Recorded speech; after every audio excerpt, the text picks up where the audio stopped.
Friends ఒక విషయం చెప్పాలా, ఒకవేళ కనుక మీరు 10 సంవత్సరాల క్రితం ఎన్విడియా కంపెనీలో ₹1,00,000 పెట్టుబడి పెట్టుంటే ఇప్పుడు ఆ డబ్బు ఎంత అయ్యేదో తెలుసా? దాదాపుగా 3 కోట్ల కంటే ఎక్కువ అయ్యేది. 10 సంవత్సరాల క్రితం మనలో చాలా మంది ఏం చేసేవాళ్ళం అంటే యాప్స్ని డౌన్లోడ్ చేసుకోవడం, నెట్ఫ్లిక్స్ చూడడం, గ్యాడ్జెట్లు కొనడం, ఇటువంటి వాటిలో మనం అందరం బిజీగా ఉన్నాం. కాకపోతే ఈ విషయం తెలిసిన వాళ్ళు మాత్రం సైలెన్స్గా ఇటువంటి వాటిలో పెట్టుబడులు పెట్టి చాలా డబ్బులు సంపాదించారు. ఇప్పుడు చూడండి, మనలో చాలా మంది ప్రతిరోజు గూగుల్ యూజ్ చేస్తూ ఉంటాం, నెట్ఫ్లిక్స్ వాడుతూ ఉంటాం, అమెజాన్లో షాపింగ్ చేస్తూ ఉంటాం, చాలా మంది ఐఫోన్లు కూడా యూజ్ చేస్తూ ఉంటారు. సో ఈ కంపెనీలు మనలాంటి వాళ్ళ వల్ల కోట్లాది డబ్బులు సంపాదిస్తూ ఉంటాయి. కాకపోతే ఈ కంపెనీల వల్ల మనం డబ్బులు సంపాదిస్తున్నామా? ప్రస్తుతం ప్రపంచాన్ని ఊహించలేని విధంగా మార్చేస్తుంది. అందుకోసమే ఈ క్వశ్చన్ అనేది ఇప్పుడు చాలా ఇంపార్టెంట్. సో ఇప్పుడు నేను మీకు ఏం చెప్పదలుచుకున్నాను అంటే, ప్రపంచవ్యాప్తంగా ఉన్న ఇన్వెస్టర్లు యుఎస్ స్టాక్స్ వైపు ఎందుకు చూస్తున్నారు? ఒకవేళ మనం ఇండియా నుంచి యుఎస్ స్టాక్స్ లో పెట్టుబడి పెట్టాలి అంటే అది లీగలేనా? ట్యాక్స్ ఎలా ఉంటుంది? ఎన్విడియా, యాపిల్, అమెజాన్, టెస్లా ఇటువంటి కంపెనీస్లలో మనం ఇండియా నుంచి పెట్టుబడులు ఎలా పెట్టొచ్చు? వీటన్నిటి గురించి అయితే ఈ వీడియోలో మనం మాట్లాడదాం. సో ఫస్ట్, జనాలు ఎందుకు యుఎస్ స్టాక్స్ లో ఇన్వెస్ట్ చేయడానికి ఇంట్రెస్ట్ చూపిస్తున్నారు అనే దాని గురించి మాట్లాడినట్టయితే, రీసెంట్ గా జేపీ మోర్గాన్ వాళ్ళు చెప్పింది ఏంటి అంటే, ఇండియన్ మార్కెట్ లో ఇన్వెస్ట్ చేసే వాళ్ళు కొంచెం జాగ్రత్తగా ఉండండి, లేకపోతే జాగ్రత్తగా పెట్టుబడులు పెట్టండి అని చెప్పడం జరిగింది. ఇంకోవైపు మాత్రం హెచ్ఎస్బీసీ వాళ్ళు యుఎస్ మార్కెట్ గురించి చాలా పాజిటివ్ గా చెప్తున్నారు. ఎందుకంటే ఇప్పుడు వరల్డ్ వైడ్ గా చూసుకున్నట్టయితే ఎక్కువగా రిటర్న్స్ వచ్చే ఫీల్డ్స్ గురించి మనం మాట్లాడినట్టయితే, first artificial intelligence, semi conductors, cloud computing, data centres. ఈ ఫీల్డ్ లో ప్రపంచాన్ని నడిపిస్తున్న చాలా కంపెనీలు అమెరికాలోనే లిస్టెడ్ అయి ఉన్నాయి. ఫర్ ఎగ్జాంపుల్ ఎన్విడియా గురించి మాట్లాడినట్టయితే ఏఐకి పవర్ ఇస్తుంది ఇది. మైక్రోసాఫ్ట్ గురించి మాట్లాడినట్టయితే దాని ప్రతి ప్రోడక్ట్ లో ఏం తీసుకొస్తుంది ఈ మధ్య కాలంలో. అమెజాన్ గురించి మాట్లాడినట్టయితే క్లౌడ్ కంప్యూటింగ్ లో టాప్ లో ఉంది. ఇక గూగుల్ గురించి మాట్లాడినట్టయితే చాలా రకాల ఎయిర్ ప్రోడక్ట్స్ ని, గూగుల్ సెర్చ్ ని ఇంకా అడ్వాన్స్ లెవెల్లోకి తీసుకెళ్తుంది. సో ప్రజెంట్ చూసుకున్నట్టయితే ఓన్లీ కంపెనీలుగా లేవు, ఫ్యూచర్ ని నిర్మిస్తున్న కంపెనీ లాగా అయితే ఉన్నాయి. సో ఇక్కడ అసలు క్వశ్చన్ ఏంటి అంటే, వీళ్ళు తీసుకొచ్చిన ప్రోడక్ట్స్ మనం వాడడం మాత్రమేనా, లేదా దీనిలో మనం భాగస్వామ్యం అవ్వచ్చా? అదే వీటిలో మనం ఇన్వెస్ట్మెంట్ చేయవచ్చా? సో ఇంతకుముందు వీడియో స్టార్టింగ్ లో చెప్పాను చూసారా, 10 సంవత్సరాల క్రితం ఎన్విడియాలో ₹1,00,000 పెట్టుబడి పెడితే ఇప్పటి వరకు 3 కోట్లు అయిపోయాయి అని చెప్పేసి. సో ఇటువంటి ఆపర్చునిటీస్ అనేవి ఇప్పుడు ఉన్నాయి అన్నట్టు. ఇప్పుడు చూసుకున్నట్టయితే మనలో చాలా మంది ఏ గురించి మాట్లాడుతున్నాం, కాకపోతే ఏలో పెట్టుబడులు పెట్టే వాళ్ళు మాత్రం చాలా తక్కువ. ఇప్పుడు ఎన్విడియా వాళ్ళు కొత్త చిప్ తీసుకొచ్చినప్పుడు, మైక్రోసాఫ్ట్ వాళ్ళు కొత్త ఏ సర్వీస్ ని తీసుకొచ్చినప్పుడు, అమెజాన్ వాళ్ళు వాళ్ళకి సంబంధించిన ఏ ఇన్ఫ్రాస్ట్రక్చర్ ఎక్స్పాండ్ చేసినప్పుడు, సో వాళ్ళకి సంబంధించిన వ్యాపారం అనేది పెరుగుద్ది. ఒకవేళ మనం దానిలో ఇన్వెస్ట్మెంట్ చేస్తే మనకు సంబంధించిన ఇన్వెస్ట్మెంట్ కూడా పెరుగుకుంటూ పోద్ది. అంటే ఇక్కడ మనం టెక్నాలజీని ఉపయోగించడమే కాకుండా వాటిలో షేర్ హోల్డర్ కూడా అవుతాం అన్నట్టు. సో మరి ఇలా చాలా మంది యూఎస్ మార్కెట్ లో ఇన్వెస్ట్ చేయడానికి ఇంకొక రీజన్ ఏంటి తెలుసా?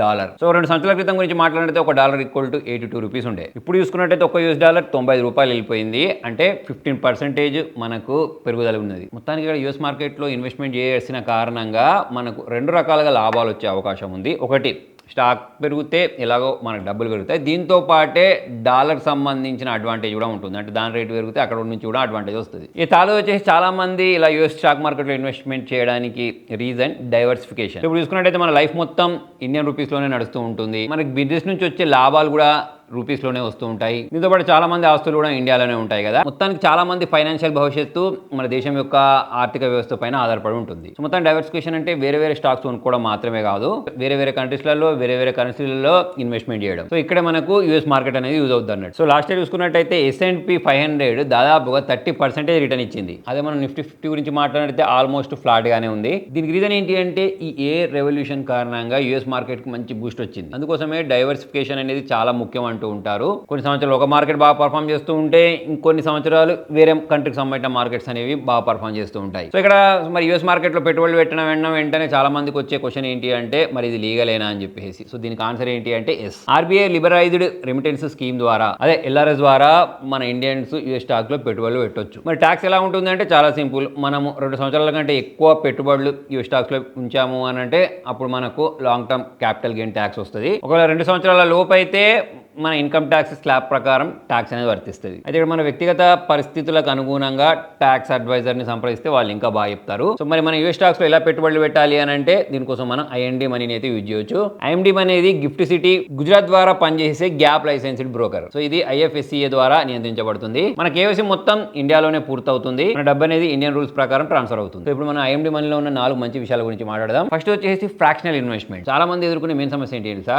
కొన్ని స్టాక్స్ అనేవి చాలా ఖరీదు ఉంటాయి. ఫర్ ఎగ్జాంపుల్ ఒక్క స్టాక్ అనేది 50,000 ఉందనుకుందాం. అప్పుడు చాలా మంది ఏమనుకుంటారు, మన దగ్గర ఉన్న డబ్బులు సరిపోకపోతే ఇంకొంచెం డబ్బులు వచ్చిన తర్వాత కొనుక్కుందాం అని చెప్పేసి అనుకుంటూ ఉంటారు. కాకపోతే ఆ డబ్బులు వచ్చేసరికి మనం ఎన్నో సంవత్సరాల గ్రోత్ అయితే మిస్ అయిపోవచ్చు. సో మరి ఫ్రాక్షనల్ ఇన్వెస్ట్మెంట్ ద్వారా మనం పూర్తి షేర్ కొనుక్కోవాల్సిన అవసరం లేదు. కేవలం ₹100 ఉన్నా సరే ఒక షేర్లో మనం కొంత భాగాన్ని అయితే కొనుక్కోవచ్చు. షేర్ అనేది ఎలా అయితే పెరుగుతూ ఉంటుందో మన డబ్బులు కూడా అలానే పెరుగుతూ ఉంటాయి. మొత్తానికి వరల్డ్ వైడ్ గా మనం పెట్టుబడులు పెట్టడం అనేది దీని ద్వారా అందరికి అందుబాటులోకి వస్తుంది. సెకండ్ వచ్చేసి ఎస్ఐపి ఇన్ యూఎస్ స్టాక్స్. మరి చాలా మంది మార్కెట్ ప్రిడిక్ట్ చేయడానికి ట్రై చేస్తూ ఉంటారు. దానిలో చాలా మంది ఫెయిల్ అయిపోతూ ఉంటారు. మార్కెట్ పడిపోతుందని చెప్పేసి మనం వెయిట్ చేస్తూ ఉంటాం. కాకపోతే మార్కెట్ అనేది ఇంకా పైకి వెళ్ళిపోతూ ఉంటుంది. అలా వెయిట్ చేసి మార్కెట్ టాప్ లో ఉన్నప్పుడు కొనుక్కుంటాం, మళ్ళీ మార్కెట్ అనేది పడిపోతూ ఉంటుంది. సో ఇలా మీకు ఎప్పుడైనా జరిగిందా? నాకైతే చాలా సార్లు జరిగింది. సో మొత్తానికి ఐఎండి మనీ యూజ్ చేసి మనం యూఎస్ స్టాక్ మార్కెట్ లో సిప్ లేదా ETF లో 500 నుంచి ఇన్వెస్ట్మెంట్ స్టార్ట్ చేయొచ్చు. మార్కెట్ టైమింగ్ గురించి ఆలోచించకుండా కన్సిస్టెన్సీ పైన మనము కాన్సన్ట్రేషన్ చేయొచ్చు. చాలా సందర్భాల్లో కన్సిస్టెన్సీ అనేది ప్రిడిక్షన్ కంటే కూడా చాలా మంచి రిజల్ట్స్ ఇస్తూ ఉంటుంది. థర్డ్ అడ్వాంటేజ్ వచ్చేసి ట్యాక్స్ సెంటర్. నిజం చెప్పాలంటే మనలో చాలా మంది